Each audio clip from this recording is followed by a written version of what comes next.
All right, so let's get on with the podcast. Last week, ladies and gentlemen, I had the pleasure of performing on the David Letterman show, and most of you went out, you watched it, and you all sent me wonderful emails about it. And I would read you the wonderful emails, but they're not funny. But you are in luck. You know what ones are funny? The ones where people did not like my performance. So let's read a couple of those, shall we? All right, let's read the hate mail here. So what happens with all of my hate mail is when people don't like my act is you can't just write me, evidently, and just say that you don't like my act. You don't appreciate what it is that I do on the stage. What you have to do first is you have to establish what an incredible sense of fucking humor you have and how open you are to all different forms of humor. You know? It's that classic thing like those douchebags on YouTube. Obama's a fucking idiot, and I'm a Democrat, right? So then we can be like, wow, this guy is left, and even he doesn't like this lefty guy. So this is what they do. All right, so these, both these emails follow to a goddamn fucking T to the motherfucking U and V. They follow it. They follow that pattern. Bill, just read the fucking thing. Okay, here we go. All right. Hi there. That's how this one starts. Starts off nice enough. Hi there. I've been a fan for a while. You seem to have a unique take on things. Look at this, huh? Pat me on the head. Let me sniff her hand, making me nice and fucking relaxed. I loved your bit about the muffins and the mass vehicular murder. So there you go. She just showed how her sense of humor spans the globe. Whether I'm attacking food or actually running over human beings on the sidewalk, she finds it all funny. Though, and here's the rub, though, as a stay-at-home mom, I now completely despise you. I did this bit about being a stay-at-home mom. So anyway, she says, the hardest part about being a stay-at-home mom is being disrespected by everyone. I now hope the worst for you. Despite what funny acts you may think up in the future, you are a jerk and deserve the worst that life has to offer.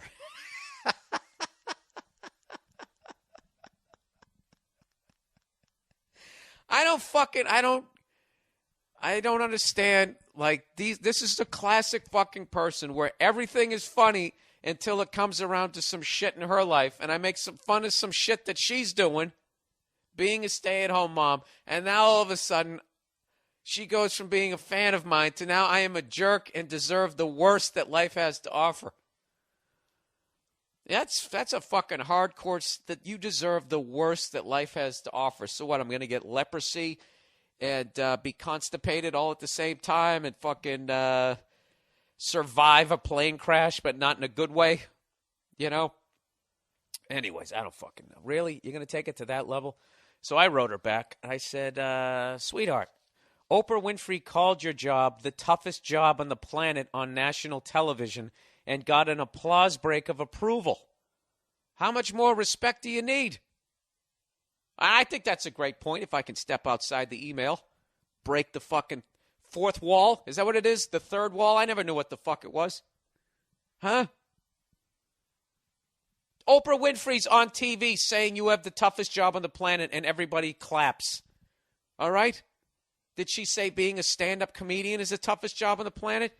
You think you know what it's like to be fucking disrespected, you apron-wearing, sheltered son of a bitch? Huh? You want to talk about being disrespected? Look at fucking comedians. Anytime they show a comedian in a movie, is it a Chris Rock level comic? It never is. It's the fucking hack with the lampshade on his head going waka waka, right? Didn't the fucking comedian get shot in his gut during Scarface? Huh? Did a fucking stay-at-home mom get shot in the fucking stomach with that Mr. Potato Head mask on her face during that show? No. You know why? Because she was at home taking care of the fucking kids. Jesus Christ. I'm just going to read the rest of this email. That didn't even fucking make sense. It started off funny, and then it just went right off the rails. Like a Prius that you can't fucking stop. Anyways, she says, so I wrote, how much more respect do you need? And then I said, meanwhile, there are children working in sweatshops. Would you rather be a stay-at-home mom or an 8-year-old sewing Adidas together for 16 hours a day? I came up with another great example that I wish I had used on TV. How about you work on one of those fucking oil rigs, like those poor bastards who work for BP? Then all of a sudden, out of nowhere, the fucking thing explodes. You're standing on a metal structure in the middle of the goddamn ocean, and next thing you know, it blows up. Probably blew out both of your eardrums. You're deaf now, and you're on fire. All right? And your only option is either burning to death or jumping off of basically the equivalent of the top of a brownstone, trying to enter the water without doing the world's biggest flaming belly flop. Right?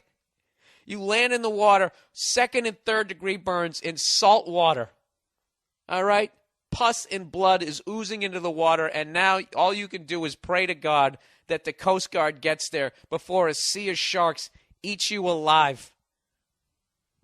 All right? You want to do that, or you want to watch Bob the Builder for the 800th time? Lighten up. And then I wrote, oh, and don't despise or hope the worst for me. That causes premature aging.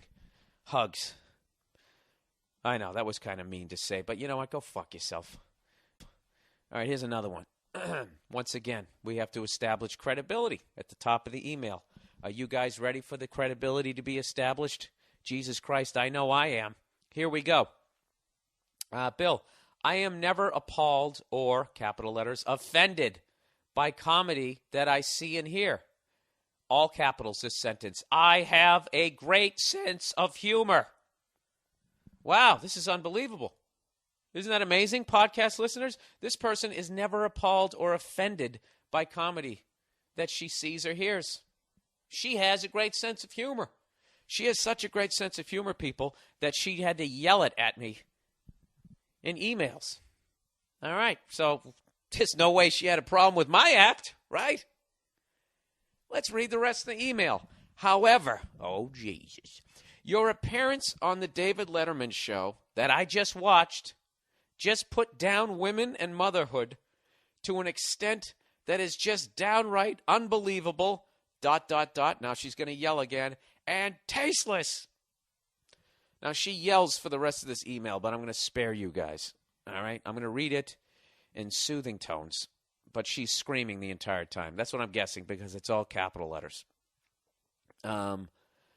This is what she says. I challenge you to be a single parent and raise a child and work and attend college alone without any help. Just in case you don't know what being a single parent means. All right? You have no idea how hard it really is. I am disgusted with your act and will not ever buy any of your DVDs, etc. For the first time in my life, I am disgusted with comedy. Your comedy, that is. I like how she starts speaking like in film noir. I'm disgusted with this comedy. Your comedy, that is. See?